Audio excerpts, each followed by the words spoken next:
Hello दोस्तों, स्वागत है आपका रोशन सा स्टडी पॉइंट में। तो आज हम लोग क्लास 11 का चैप्टर नंबर 2 पृथ्वी की उत्पत्ति और विकास के बारे में बात करेंगे। इसकी जो पहली वीडियो है वो अपलोड कर दी गई है, ये इस वीडियो का सेकंड पार्ट है। इसमें हम लोग बात करेंगे कि आखिर जो ग्रहों के निर्माण की किस प्रकार हुआ या ग्रहों के निर्माण की अवस्थाएं। तो ग्रहों के निर्माण की पहली अवस्था में क्या हुआ था, जो ग्रहों का निर्माण है वो तारों से हुआ था।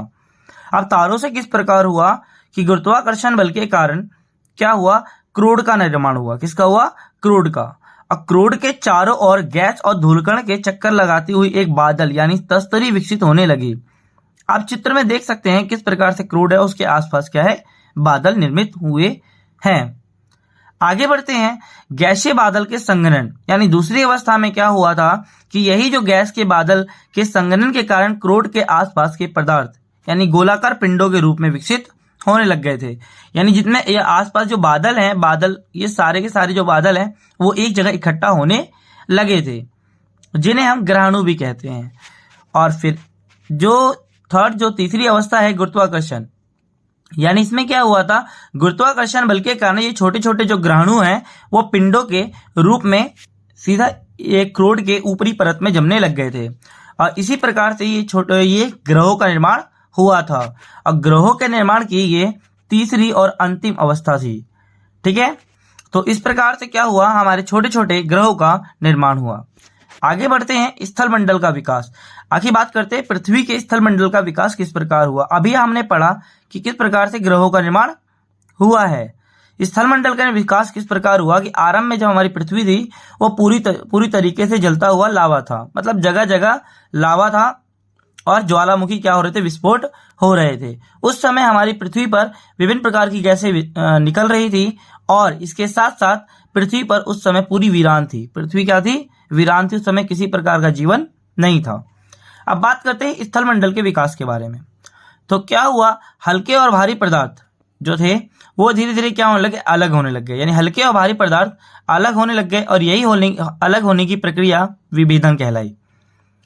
पृथ्वी की उत्पत्ति के दौरान अत्यधिक ताप के कारण पृथ्वी के पदार्थ क्या थे, द्रव अवस्था में थे। यानी पृथ्वी पर तापमान बहुत ज्यादा था, जिसके कारण पृथ्वी पर जितनी भी चीजें थी वो सारी द्रव अवस्था में थी यानी तरल अवस्था में थी, जिसके कारण हल्के और भारी घनत्व वाले पदार्थ तैयार हुए थे।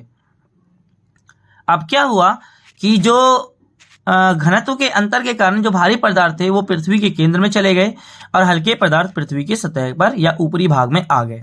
मतलब जो भारी पदार्थ थे वो पृथ्वी के केंद्र में जाकर किसका निर्माण किया, क्रोड का। और जो हल्के पदार्थ थे वो पृथ्वी के ऊपरी भाग में आने के पश्चात क्या किया, भूपर पट्टी का निर्माण किया। समय के साथ पदार्थ ठंडे हुए और ठोस रूप में परपट्टी के रूप विकसित होने लगे थे। आगे बात करते हैं पृथ्वी पर वायुमंडल का विकास। तो पृथ्वी पर वायुमंडल के विकास की 3 अवस्थाएं हैं। कितनी अवस्थाएं बच्चों? 3 अवस्थाएं हैं। पहली अवस्था में क्या हुआ था, सौर पवन के कारण। सौर पवन का मतलब क्या होता है, यानी सूर्य की रोशनी के कारण जो थी पृथ्वी पर हाइड्रोजन और हीलियम जैसी जो गैसेस थी वो पूरी तरीके से लुप्त होने लगी थी। पहली अवस्था में क्या हुआ था, सौर विकिरण के कारण जो पृथ्वी पर हाइड्रोजन और हीलियम जो गैस थी ये पूरी तरीके से लुप्त होने लगी थी।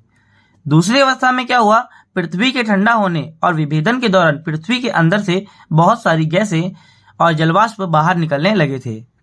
जलवाष्प तो जानते ही आप लोग, भाप। तो भाप बाहर निकलने लग गई थी। इसके साथ साथ पृथ्वी के क्या क्या निकल रहा था, नाइट्रोजन, कार्बन डाइऑक्साइड, मीथेन और अमोनियम जैसी गैसें बाहर निकलने लगी थी। लेकिन जिस समय हमारी पृथ्वी का निर्माण हो रहा था अर्थात विभेदन की क्रिया हो रही थी, उस समय ऑक्सीजन बहुत कम थी हमारी पृथ्वी पर। इसकी जो तीसरी अवस्था है, पृथ्वी पर लगातार क्या हो रहे थे, ज्वालामुखी विस्फोट होते जा रहे थे। आपको चित्र में दिख रहा होगा किस प्रकार ज्वालामुखी विस्फोट हो रहा है।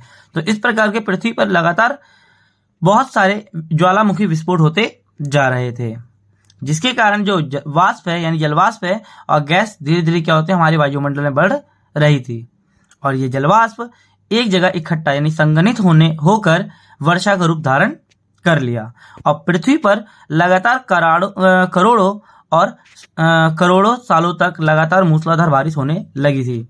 और इस प्रकार से पृथ्वी पर महासागर बने और उनमें जीवन का विकास हुआ। जीवन विकसित होने के पश्चात पृथ्वी पर प्रकाश संश्लेषण की प्रक्रिया तीव्र होने लगी और वायुमंडल में धीरे धीरे ऑक्सीजन की मात्रा बढ़ने लग गई। मतलब क्या है कि जैसे जो महासागर है, महासागर में क्या होने लग गए, समुद्र में रहने वाले जो जीव जंतु थे वो कुछ ऐसे जीव जंतु भी थे जो क्या करते थे, ऑक्सीजन छोड़ते थे, जिसके कारण हमारे समुद्र में जो ऑक्सीजन जो था उसका ऑक्सीजन जो है वो समुद्र से बाहर आने लग गया और इस प्रकार हमारे वायुमंडल में ऑक्सीजन की प्रधानता बढ़ गई और इस प्रकार से पृथ्वी पर जीवन की शुरुआत हुई। पृथ्वी पर जो जीवन की शुरुआत थी वो लगभग 360 करोड़ साल पहले हुई थी। इस चीज को आप याद रखना। अगर आगे बात की जाए चंद्रमा की उत्पत्ति, तो चंद्रमा की उत्पत्ति के संदर्भ में दो सिद्धांत दिए जाते हैं बच्चों। पहला आता है द बिग स्पेलिट सिद्धांत। द बिग स्पेलिट सिद्धांत के अंतर्गत, इस सिद्धांत के अंतर्गत ये माना जाता है कि पृथ्वी के बनने के कुछ समय बाद ही मंगल ग्रह से 3 गुना बड़ा ग्रह पृथ्वी से आकर टकराया और यही पदार्थ चंद्रमा के रूप में पृथ्वी का चक्कर लगाने लगा। आप चित्र में देख रहे हो किस प्रकार से पृथ्वी छोटी है और उससे 3 गुना बड़ा ग्रह मंगल कैसे बड़ा ग्रह है ना, तो वो पृथ्वी से टकराया और पृथ्वी का जितना भी मटेरियल था, जो छोटे छोटे टुकड़े थे, वो वायुमंडल में ही घूमने लग गए और धीरे धीरे चक्कर लगाते हुए क्या हो गए, चंद्रमा का रूप धारण कर लिया। और ये घटना आज से करीबन 4.44 अरब साल पहले हुई थी। इस प्रकार चंद्रमा का निर्माण हुआ। ये द बिग स्पेलिट सिद्धांत कहता है। एक और सिद्धांत है डंबल का सिद्धांत। 1838 में सर जॉर्ज डार्विन ने दिया था डंबल का सिद्धांत।